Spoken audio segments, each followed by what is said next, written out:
आपका स्वागत है आपका अपने YouTube चैनल कैरियर सर्कल में।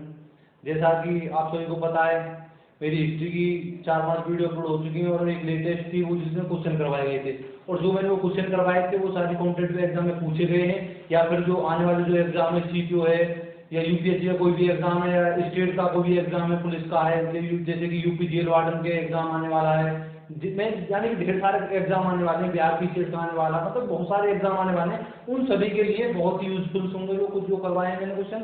तो आप उनको लगातार वीडियो को देखते रहिए और शेयर करते रहना। और उस वीडियो में काफी अच्छे लेवल के क्वेश्चन करवाए गए, उनको एक बार जरूर पढ़ लेना। उसमें थोड़ा क्या है कि उसमें वीक दिखाई कम दे रहा है, जैसे कि 2-3 उनकी शिकायतें आई हैं कि उसमें कम दिखाई दे रहा है, तो मैंने हर क्वेश्चन के साथ बोला है।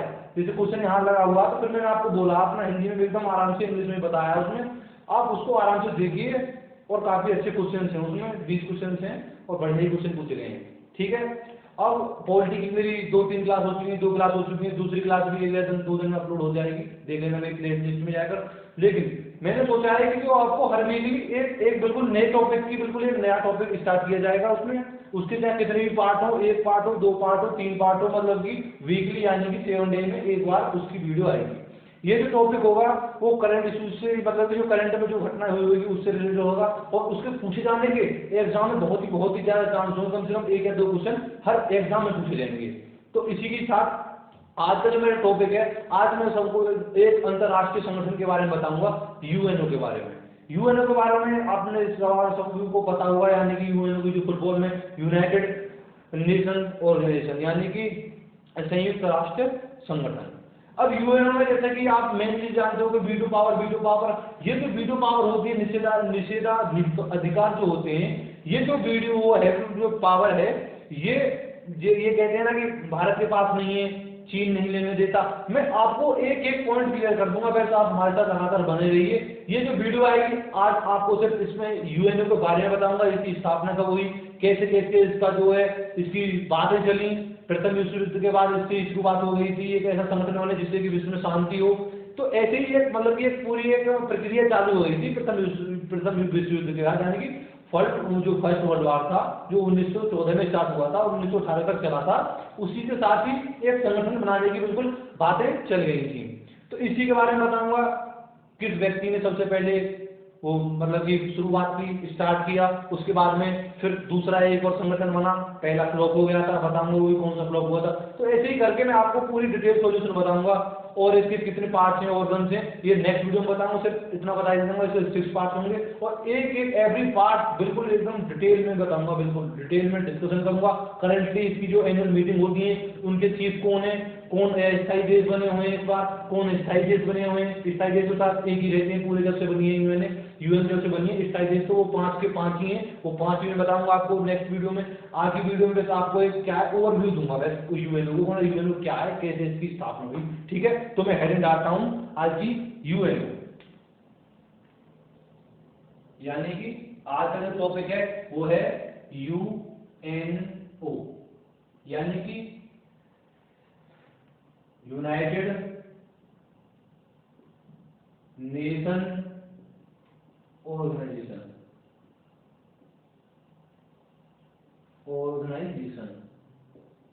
यानी कि संयुक्त राष्ट्र संगठन,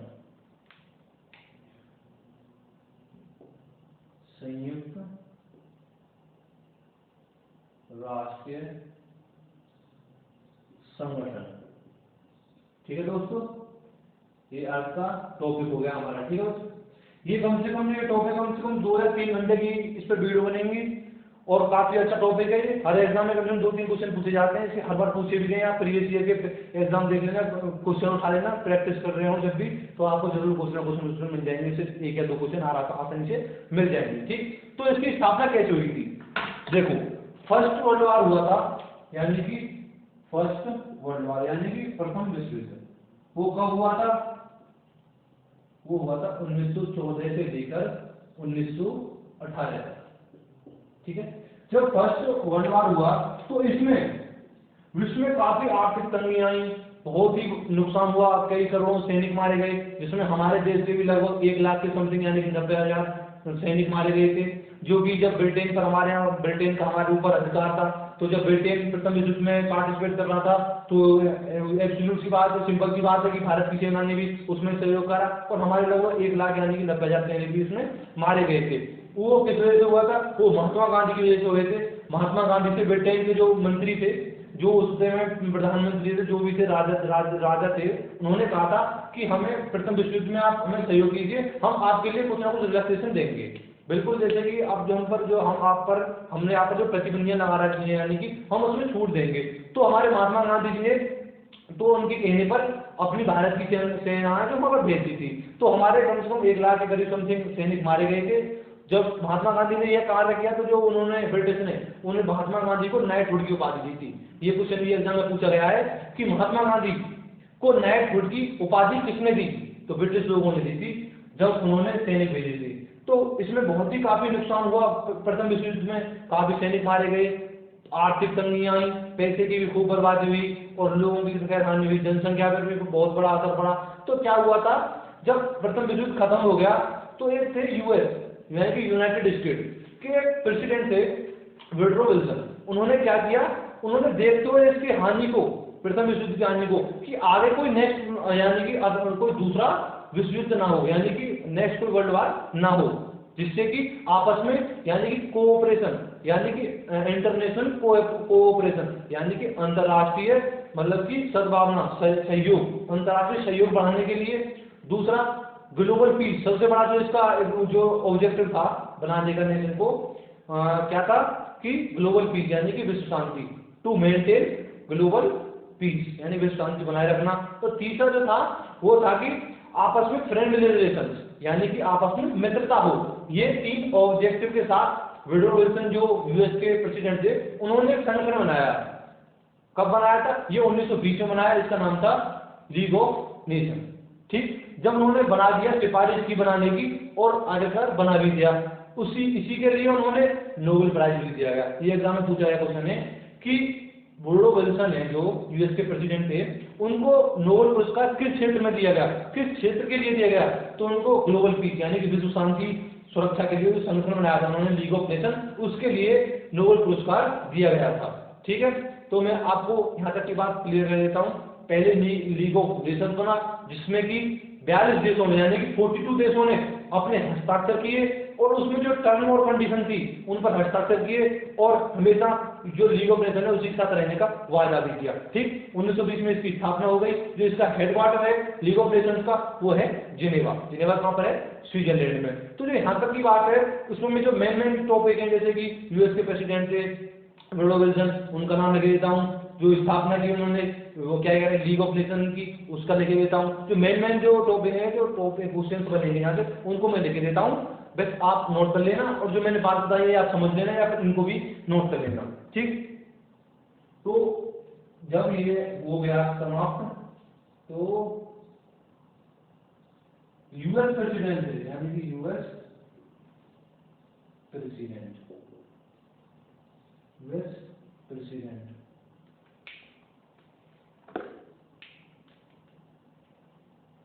वुडरो विल्सन।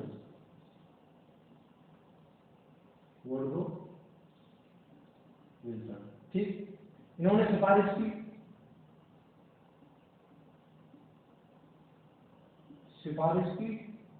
और स्थापना भी कर दी।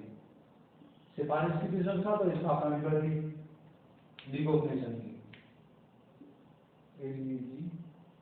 League of nation. ठीक है, लीग ऑफ नेशन की स्थापना कर दी। कब कर दी? 1920 में। ठीक है, इस्टेब्लिशमेंट हो गया इसका, क्या करें लीग ऑफ नेशन का इस्टेब्लिशमेंट हो गया। कब हो गया? 1920 ईस्वी में। ठीक, जब 1920 में इसका क्या करें स्थापना हो गई लीग ऑफ नेशंस की। ठीक है, तो इसमें टर्म और कंडीशंस लागू हुए, सभी देशों ने हस्ताक्षर किए। ये क्वेश्चन पूछ लिया गया कि जब ये बनाया गया था तो कितने देशों ने अपने हस्ताक्षर किए थे यानी कि सिग्नेचर किए थे? तो ये कितने देश थे? ये थे 42 देश। अब इन 42 देशों में एक हमारा भारत भी था। इन 42 देशों को इसका फाउंडिंग मेंबर भी माना गया। इन जो 42 देश हैं इनको फाउंडिंग मेंबर माना गया और इनको क्या कह रहे हैं कि 41 देश भी इनके मतलब इनके हस्ताक्षर भी किए थे। तो भारत भी था। अब यार आप ये कहेंगे सर भारत तो जब तक आजाद नहीं होता फिर कैसे हुआ था? हमारा ब्रिटेन का हमारा अधिकार था, लेकिन हम फिर भी क्या है स्थायी थे, मतलब कि हम स्वतंत्र थे, हम कहीं भी कोई भी नेशन से भाग ले सकते हैं। तो भारत ने इसमें भाग लिया था और एक क्या करें संस्थापक देश बना था। ठीक, तो 42 देशों में हमारा भारत भी। ये एग्जाम क्वेश्चन में पूछा गया है कि जो लीग ऑफ नेशंस था उसमें जो संस्थापक देश थे जिन्होंने बनाया था, तो उसमें भारत था या नहीं था? भारत ने उसमें पार्टिसिपेट किया था या नहीं किया था? फाउंडिंग मेंबर था या नहीं था? तो ये 2-3 क्वेश्चन हो गए, पार्टिसिपेट भी किया था और फाउंडिंग मेंबर भी था। ठीक, अब जब ये बना दी विश्व शांति के लिए, इसके क्या ऑब्जेक्टिव क्या थे, मतलब कि इसे किस लिए बनाया गया, इसके ऑब्जेक्टिव क्या थे? इसके ऑब्जेक्टिव मैं लिख देता हूं, यहाँ पर लिख देता हूं ऑब्जेक्टिव यानी कि उद्देश्य क्या थे, किस लिए बनाया गया ये। सबसे पहले टू मेंटेन ग्लोबल पीस, यानी कि विश्व शांति बनाने के लिए, ग्लोबल पीस। ठीक है, to maintenance global peace. Number 2 international cooperation, यानी कि अंतरराष्ट्रीय सहयोग की भावना है। ठीक है, टू डेवलप इंटरनेशनल कोऑपरेशन। ठीक है, टू डेवलप इंटरनेशनल कोऑपरेशन यानी कि अंतरराष्ट्रीय सहयोग,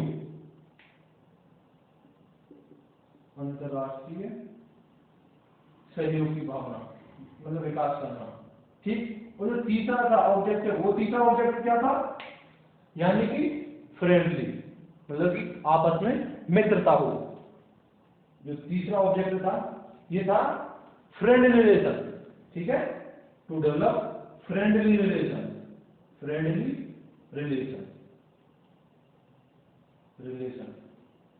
तो एग्जाम में पूछ लिया जाएगा कि जो इसका जो बनाया गया था लीग ऑफ नेशंस बनाया गया वो किसके लिए बनाया गया, इसका क्या उद्देश्य था? तो आप लगा दोगे आसानी से। तो जो इसका ऑब्जेक्टिव था, उद्देश्य था, ये था फ्रेंडली रिलेशन को हिंदी में लिख देता हूं, यानी कि मित्रता संबंध, यानी कि डिफरेंट देशों के साथ, डिफरेंट कंट्री के साथ नहीं कि मित्रता की बात होने से मित्रता के साथ संबंध हो। ठीक है, बना दिया गया। इसके लिए जब ये बना दिया गया तो ये वुडरो विल्सन ने इनको नोबेल प्राइज भी दिया गया। इसको भी नोट कर लेना, ये भी एग्जाम में पूछा गया क्वेश्चन है। नोबेल प्राइज भी दिया गया, नोबेल प्राइज भी दिया गया,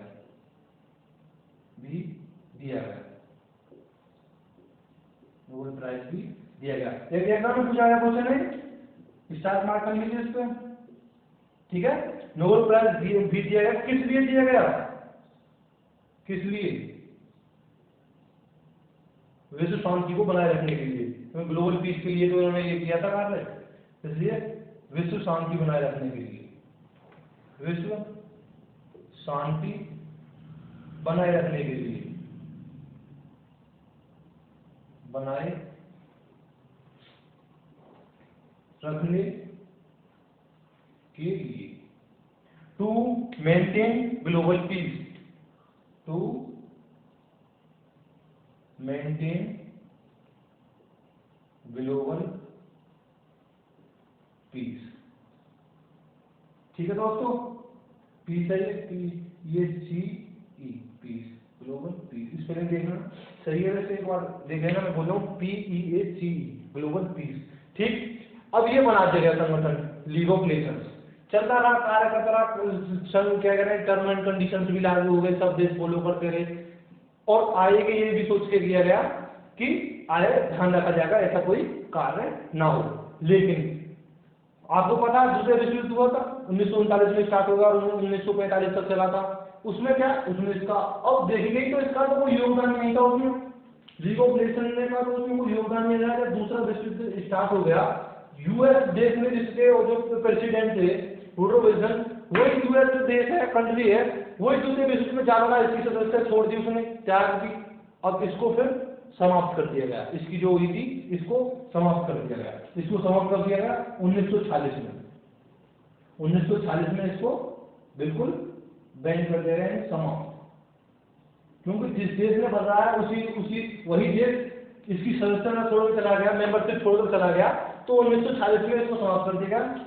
और कब तक था ये? 1920 से लेकर इसको मैं लिख रहा हूँ 1920 से 1946 तक इसका ये टाइम पीरियड था, यानी कि इतने साल तक रहा, यानी कि 26 ईयर तक रहा था ये।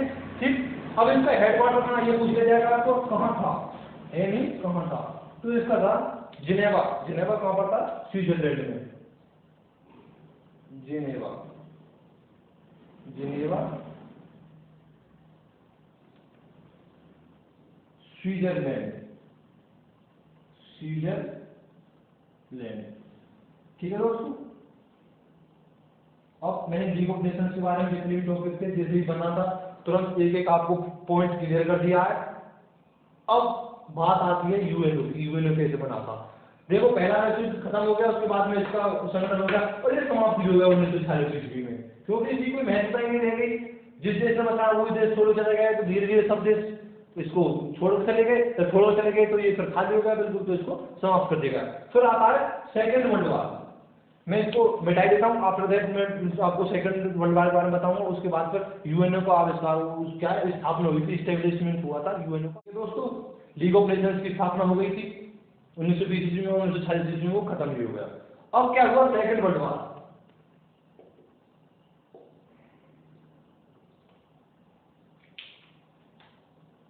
एक बार मैं लिख देता हूँ, गलती से मिट गया था, यूनाइटेड नेशन ऑर्गेनाइजेशन, यानी संयुक्त राष्ट्र संगठन, संयुक्त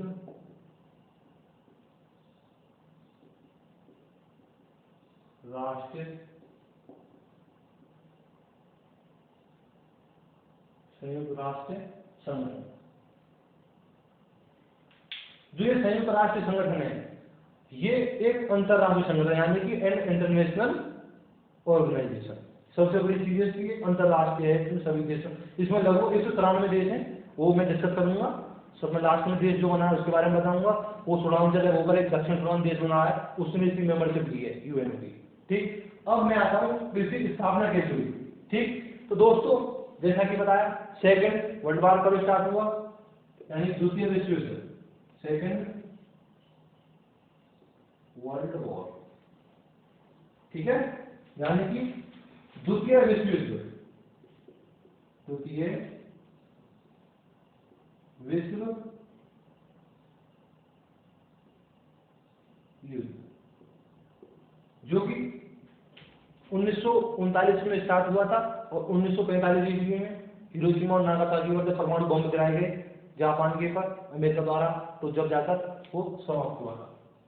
कब हुआ? 1939 से 1945 की। ठीक है, 1939 से लेके 1945 तक द्वितीय विश्व युद्ध चला था। ठीक, अब चला था युद्ध, क्या हुआ? अब देखिए कि वो जो संगठन बनाया गया था लीग ऑफ नेशंस, वो बिल्कुल ही फ्लॉप होता गया हौले हौले धीरे धीरे।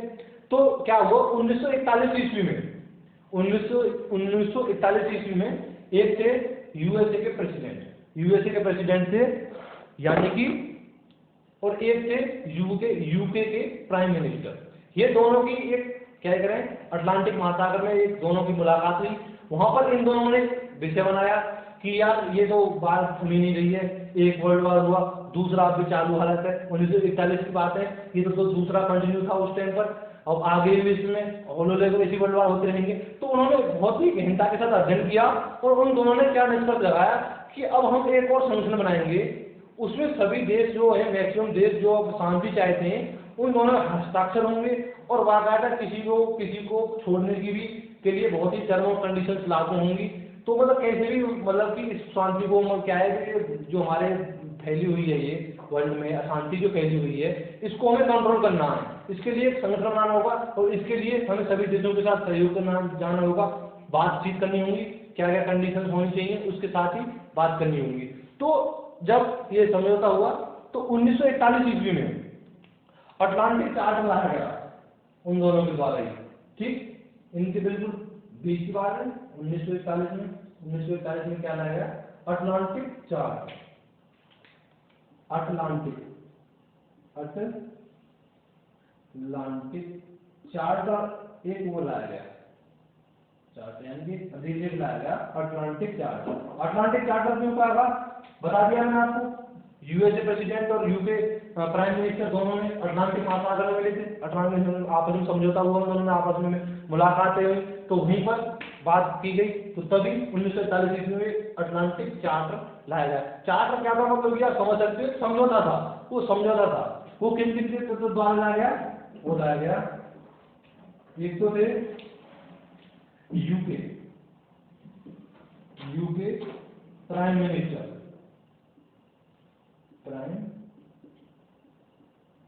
मिनिस्टर, ठीक है, और दूसरे थे वे के नाम बताऊंगा मैं, जो थे वे थे यूएसए के प्रेसिडेंट,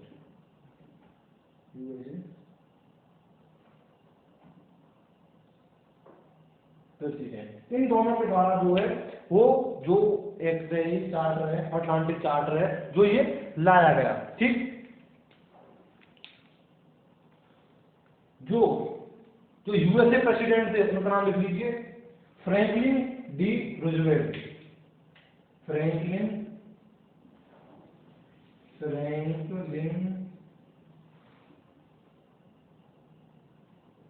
डी रूजवेल्ट। ठीक है, ये यूएसए संयुक्त राज्य अमेरिका के उस टाइम पर प्रेसिडेंट थे, और यूके प्राइम मिनिस्टर थे वो थे विंस्टन चर्चिल।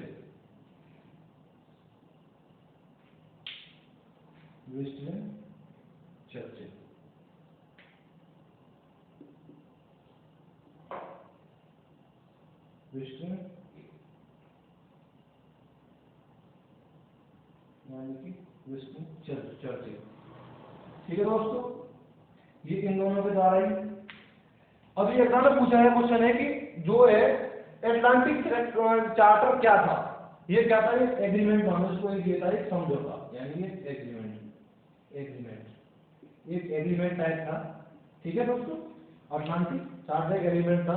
किस किस के द्वारा लाया गया, पहले थे UK prime minister Winston Churchill, और जो दूसरे थे वे थे यूएसए के प्रेसिडेंट फ्रैंकलिन डी रूजवेल्ट। इन दोनों के द्वारा 1941 में अटलांटिक चार्टर लाया गया।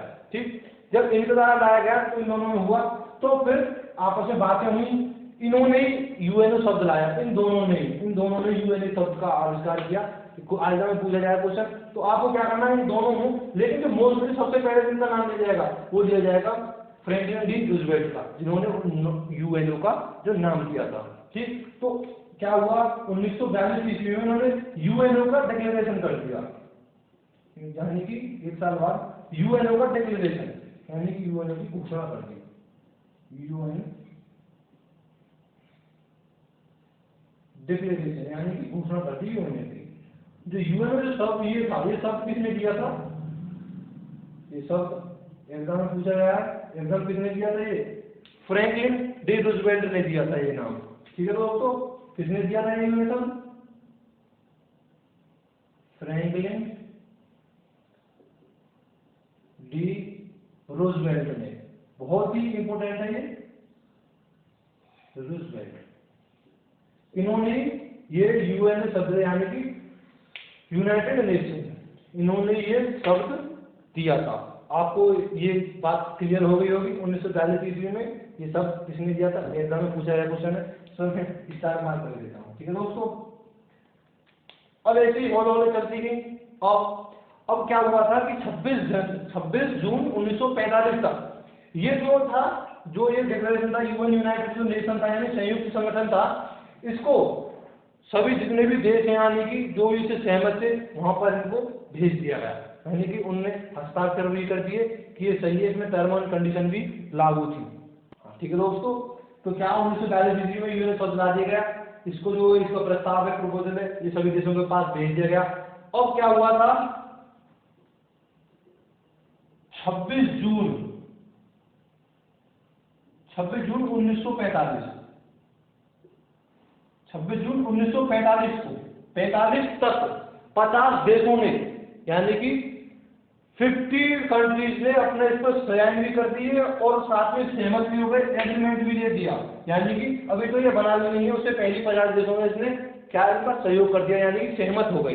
एक देश बाद में हुआ, बाद में जुड़ा था, उसका नाम था पोलैंड। तो इस प्रकार कितने टोटल कंट्री हो गए? टोटल हो गए 51, यानी कि 51 देश। 51 देश थे जब इसको बनाया गया था।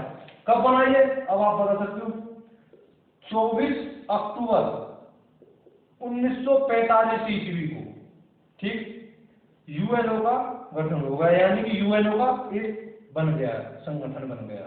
ठीक है दोस्तों, आप समझ में आ गई होगी कि यूएनओ कब बना। 24 अक्टूबर 1945 ईस्वी को यूएनओ बन गया। ठीक, कितने देशों के साथ, कितने देश से जब ये बनाया गया था? तो 51 देश थे, 51 देश। अब इन 51 देशों में हमारा भारत था या नहीं था? कमेंट में करके बताना, पर मैं बता देता हूं आपको, 51 देशों में हमारा भारत नहीं था।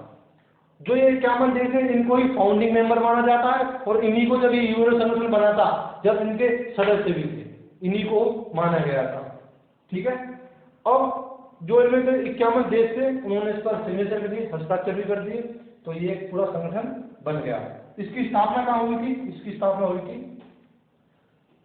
सैन फ्रांसिस्को, जो कि पड़ता है कैलिफोर्निया में। कैलिफोर्निया कहाँ पड़ता है? सबको पता है, अमेरिका में पड़ता है, यूएसए में। ठीक है दोस्तों, सैन फ्रांसिस्को, सेंट फ्रांसिस्को, ठीक, ये कहाँ पड़ता है? California, California. और जो कैलिफोर्निया, ये कहाँ है? ये संयुक्त राज्य अमेरिका में, यानी कि यूएसए में। ठीक है दोस्तों, तो अब 24 अक्टूबर 1945 का संगठन क्या करे, गठन हो गया, सेंट फ्रांसिस्को कैलिफोर्निया, जो कि संयुक्त राज्य अमेरिका में है। ठीक, इसीलिए अब आप कहेंगे सर 24 अक्टूबर को इसीलिए हम कौन सा दिवस मनाते हैं? यूएन डे मनाते हैं। एग्जाम में पूछा गया है कि यूएन दिवस, यूएन डे कब मनाया गया? कब मनाते हैं हम? 24 अक्टूबर को। मैं लिख देता हूँ, ऊपर करके ऐसे करके लिख देता हूँ, ठीक है। 24 हर साल 1945 से क्या मनाते हैं? यूएन डे, यानी कि संयुक्त राष्ट्र दिवस। ठीक है, संयुक्त राष्ट्र दिवस मनाते हैं, यूएन डे 24 अक्टूबर को ही मनाया जाता है। ठीक, अब इसके जो ऑब्जेक्टिव से, इसको क्यों मनाया गया, इसके ऑब्जेक्टिव क्या थे, मैं आपको बताता हूँ, इसको मिटाता हूँ, उसके बाद बताता हूँ। दोस्तों कब बना था, एक बार मैं वापस से लिख देता हूँ। 24 अक्टूबर 1945 को जो यूएन जो है, यूनाइटेड नेशन ऑर्गेनाइजेशन, इसने कार्य प्रारंभ कर दिया, यानी कि कार्य प्रारंभ कर दिया, वर्किंग चालू हो गई इसकी। ठीक है, इसी दिन से कार्य प्रारंभ कर दिया, कार्य प्रारंभ कर दिया। ठीक है दोस्तों, 24 अक्टूबर को यूएन डे मनाते हैं, फिर क्लियर होगी कार्य प्रारंभ कर दिया। कितने देश शामिल थे? 51 देश, 50 कंट्री शामिल थे, इसमें हमारा भारत भी शामिल था।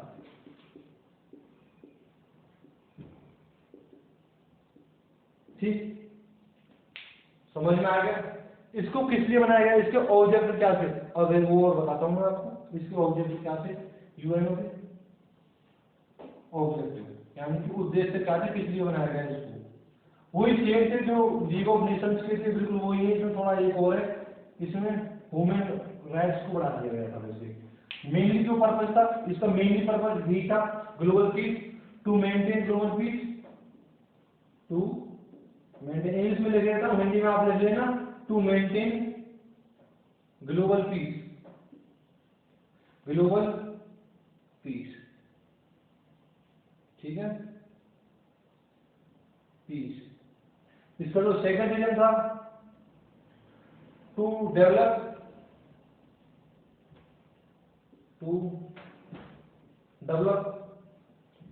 इंटरनेशनल कोऑपरेशन, यानी कि अंतरराष्ट्रीय सहयोग। इंटरनेशनल को शॉर्ट में देता हूं, इंटरनेशनल कोऑपरेशन, यानी कि अंतरराष्ट्रीय सहयोग। तीसरा रीजन क्या था इसका, तो तीसरा ऑब्जेक्टिव क्या था? To develop friendly relation to different countries, to develop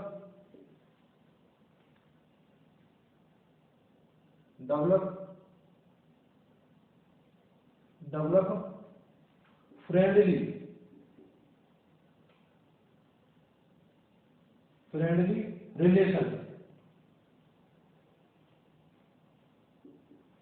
relation to foreigner country, मानेगी विदेश के देश में उनसे क्या है, मित्रता के संबंध बढ़ाना, यानी कि मित्रता के साथ हमें बात करनी है, मित्रता के साथ उनसे कोई बात होती है उस पर आपस में बैठकर मित्रता के साथ सहयोग करना, मित्रता से समझौता करना, एक था। और एक लास्ट था जो बढ़ाया गया था, ये तीनों तो बिल्कुल सेम हो गए, लीग ऑफ नेशंस के भी ये तीनों ऑब्जेक्टिव थे, इसमें एक और बढ़ाया गया टू प्रोटेक्ट ह्यूमन राइट्स, यानी कि मानवाधिकारों को का संरक्षण करने के लिए, कोई मानव अधिकारों का उल्लंघन ना करे कोई भी देश, उनको प्रोटेक्ट करने के लिए, यानी कि संरक्षण करने के लिए, टू प्रोटेक्ट ह्यूमन राइट्स,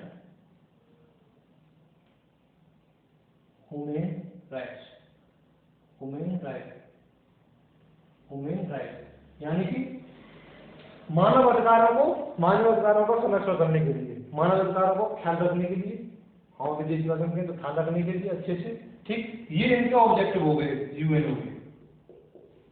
इसका एक और मोस्ट इंपोर्टेंट क्वेश्चन है, इसका जो है इसका हेडक्वार्टर कहाँ है, ये बहुत एग्जाम में पूछा जाता है, तो इसका सभी को पता होगा, इसका हेडक्वार्टर कहाँ पर है? न्यूयॉर्क कहाँ पर है? यूएसए, यानी संयुक्त राज्य अमेरिका। इसका जो हेडक्वार्टर है वो है न्यूयॉर्क, यानी कि मुख्यालय न्यूयॉर्क, यूएसए। ठीक है दोस्तों, तो आज मैंने आपको यूएनए का संगठन कैसे हुआ, लीग ऑफ नेशंस की स्थापना की गई, उसके बाद में जब वो फ्लॉप हो गया बिल्कुल ही, उसके बाद में यूएनए का क्या कह रहे हैं संगठन इस्टेब्लिशमेंट किया गया, उस किन किन व्यक्तियों ने किया वो मैंने आपको बताया, ऑब्जेक्टिव बताया क्यों किया गया, बिल्कुल जो मैंने कहा था आपको आज वही बताया। 51 देश शामिल थे, भारत भी था इनमें, एक ये भी देख लो, भारत भी था, और जो 51 देश थे ये फाउंडिंग मेंबर ही माने जाएंगे, और ये जब इसकी स्थापना हुई थी तब ये थे, मतलब इसी में थे, 51 देश थे जब ये बना था। आज की डेट में कितने मेंबर्स हैं इसमें, सभी को पता होगा। आज की डेट में जो है इसमें, आज की डेट में इसके 193 देश, यानी कि 193 कंट्री इसके सदस्य हैं, कंट्री मेंबर हैं, जो अब तक है, जो भी लगातार बढ़ रहे हैं, जो लास्ट कंट्री है वो एग्जाम में पूछा गया था, करंट क्वेश्चन है, लेकिन वो तो पुराना गया है, लेकिन ये अभी करंट का ही माना जाएगा। और अभी एक और कि इसमें शामिल होने की बात चल रही है, जो कि 194वां देश बनेगा, अभी तो नहीं है लेकिन चल रही है बात है। लेकिन जो इसका अभी तक का जो ये है सबसे लास्ट में, यानी कि 193वां देश, 193वां कंट्री, तो जो है वो है साउथ सुडान। जो साउथ सुडान है यानी कि दक्षिण सुडान है, जो वो इसका बिल्कुल लास्ट कंट्री जो 193वां है, जो कि 2011 में इसमें शामिल हुआ था। सुडान है जो सुडान से अलग हुआ दक्षिण सुडान, जो दक्षिण सुडान है वो इसका 193वां देश बना, यानी कि साउथ सुडान। कब बना है इसका मेंबर? 2011 में बना है, 2011। ठीक है दोस्तों, अब क्या है इसमें, आज की बात तो नहीं तक रखेंगे, लेकिन जो इसका जो नेक्स्ट पार्ट आएगा 4-5 दिन में, जब भी इस पर वीडियो बनेगी तो उसके बारे में बताऊंगा इसकी क्या है, ऑफिशियल लैंग्वेज क्या है, वर्किंग लैंग्वेज क्या है, यानी कार्यकारी भाषा कौन सी है, आधिकारिक भाषा कौन सी है, इसके पार्ट्स कितने, इसके 6 पार्ट्स हैं ऑर्गन से, जिनके अलग अलग डिफरेंट कार्य हैं, डिफरेंट फील्ड्स में जिनके डिफरेंट वर्क हैं, जिनके 6 पार्ट हैं जो ऑर्गन से अलग अलग कार्य हैं, सब में देश भी अलग अलग है। अस्थायी देश इसी में पढ़ेंगे हम, वीटो पावर, किन देशों के पास वीटो पावर है, किन देशों के पास वीटो पावर नहीं है, क्यों चीन बार बार हमें वीटो पावर से रोक देता है, क्यों मेजोरिटी में चीन क्यों भागीदार है, क्यों चीन स्थायी देश बनाया गया, ये सारी बातें हम जो है नेक्स्ट पार्ट में करेंगे। आज की बात सिर्फ हम यहीं तक रखेंगे। आप हमारे साथ लगातार बने रहिए और वीडियो को ज्यादा से ज्यादा शेयर करते रहिए और लाइक और सब्सक्राइब और दिलाते रहिए हमें, ज्यादा से ज्यादा वीडियो को लाइक कर देना अच्छी लगी हो तो। और दोस्तों के बीच में ज़्यादा से ज़्यादा शेयर करना वीडियो को, क्योंकि हम पूरी मेहनत के साथ पढ़ा रहे हैं यार। एक एक टॉपिक बिल्कुल आपको अच्छे से रटवा रहे हैं, बिल्कुल यहाँ की रटने की जो गुंजाइश नहीं है, एक एक कॉन्सेप्ट क्लियर करवा रहे हैं। हर जो पढ़ाया है मैंने हर कॉन्सेप्ट क्लियर हुआ होगा, रटने की तो कोई बात ही नहीं है। अब देखो जो नाम है वो तो रटने पड़ेंगे, उनको मैं घट्टी तो बनाने दूंगा आपको कि घट्टी पी लो और नाम रट ले, तो ये तो आपको ही करना पड़ेगा। लेकिन जो क्या है मेन मोटिव हमारा क्या है, जो कॉन्सेप्ट है वो आपको वो क्लियर करने हैं हमको। इसके लिए क्या है कि आप हमारे साथ लगातार बने रहिए, क्योंकि जो और भी सर हैं काफ़ी अच्छा प्रोग्रेस कर रहे हैं चैनल पर, बढ़िया वीडियो डाल रहे हैं। बस आप सभी से यही है कि लगातार बने रहिए, वीडियो को लाइक कर देना और शेयर कर देना दोस्तों के पास लिंक को, जिससे कि ज़्यादा से ज़्यादा व्यूअर हो सके हमारे और अच्छे। और हम यदि आप हमें सपोर्ट करोगे तो हम और भी फैकल्टी बना देंगे चैनल पर। ऐसी बात नहीं है फैकल्टी की कमी नहीं है, हमारे पास बहुत फैकल्टी है। बस आप हमारे लगातार बने रहिए। बस आज की क्लास हम यहीं तक रखते हैं, नेक्स्ट क्लास में मैं आपको यूनिट के बारे में पढ़ाऊंगा और इसके जो पार्ट्स हैं ऑर्गन से। ठीक है दोस्तों, इसी के साथ आज की क्लास यहीं तक रखते हैं। Thank you for watching this video and about this channel. Thank you. जय हिंद जय भारत।